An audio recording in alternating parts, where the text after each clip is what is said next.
Dark shapes surged from beneath the surface. In an instant, a massive crocodile burst from the water, jaws wide and aimed straight at James. The lion chased for a few seconds but then disappeared into the depths of the forest. Lily's arm was soaked in blood.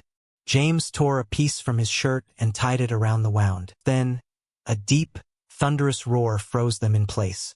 From behind the bushes emerged a massive lion with golden fur, its eyes burning with hunger and anger. Lily and James had been planning something special for days, so they decided that this weekend, they would set out to explore the jungle.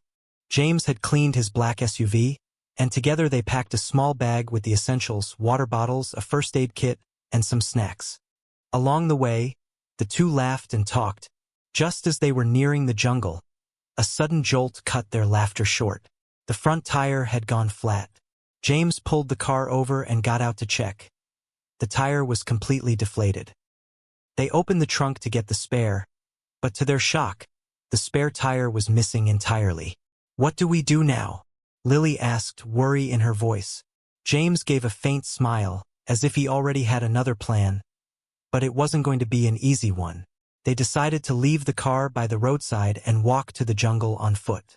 At first, the idea seemed fun, but the deeper they went into the forest, the stranger the atmosphere became. The shadows of the trees grew longer, and the bird calls began to fade. Suddenly, Lily glanced back and noticed movement in the distant bushes. Whatever it was following them, and they didn't yet realize this trip was about to become the most dangerous test of their lives. Their pace quickened. The dirt path crunched beneath their shoes, dry leaves and twigs breaking underfoot. The air was thick with humidity and the unique scent of the jungle, but there was also an unfamiliar tension. "Do you feel that?" Lily whispered. "Feel what?" James asked, scanning their surroundings as they walked. "Like someone's watching us." James brushed it off with a small laugh, but deep down he felt uneasy too. Every few steps, there was a faint rustling in the bushes, yet whenever they turned to look, there was nothing.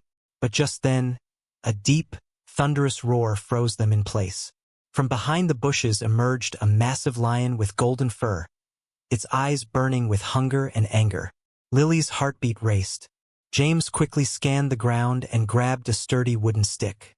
The lion paused for a moment, as if calculating, then suddenly charged toward Lily, and that was the moment everything changed. Backing up, Lily hit the trunk of a tree. The lion's sharp claws grazed her arm, and blood began to flow. James swung the stick with all his strength, striking the lion's ribs, then again near its head. The beast roared in rage and stepped back, but its eyes never left them. Panting, James shouted, "Lily, run!" They bolted down another path. The lion chased for a few seconds but then disappeared into the depths of the forest. "That was just the beginning," James said. And indeed, it was, because only minutes later, a chilling sound echoed through the air. The haunting howl of a wolf. Silence returned to the jungle, but it was even more unsettling than before. Lily and James quickened their pace. Tall trees and thick bushes surrounded them, their shadows letting only fragments of sunlight touch the ground. Lily's arm still throbbed with pain, but she knew stopping would be an invitation to danger. James kept glancing over his shoulder, as if trying to confirm a sound he thought he'd heard. Suddenly, a long, cold howl drifted through the air. A shiver ran down Lily's spine. "That sound, it's a wolf, isn't it?" she whispered. James gave a slight nod, worry and seriousness in his eyes. The next moment, two glowing eyes appeared from the bushes, and they weren't just watching. They were coming closer. From between the trees stepped a large, ash-gray wolf, its teeth bared and fur bristling. It moved slowly, as though carefully sizing up its prey. Lily backed away but tripped over a root and fell. The wolf lunged, closing the distance until its hot breath touched her face. Without thinking, James leapt forward, swinging his stick hard into the wolf's side. With a terrifying yelp, it stumbled back, but within a heartbeat, it attacked again. The fight was over in seconds. One swing to the neck and the wolf retreated, limping into the thick brush. "Breathing hard," Lily said. I thought that was my last moment.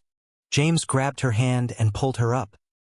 As long as we're together, nothing will happen. They moved quickly deeper into the jungle, hoping they might find some safety near the river. Silence had returned once more, but now every sound, every rustle of a leaf, made them flinch. But the peace they were seeking would not last long, because the water's edge isn't always a sign of safety. Sometimes, it's the beginning of another disaster. The journey felt like hours, though it had only been minutes. Exhaustion and fear had slowed time itself.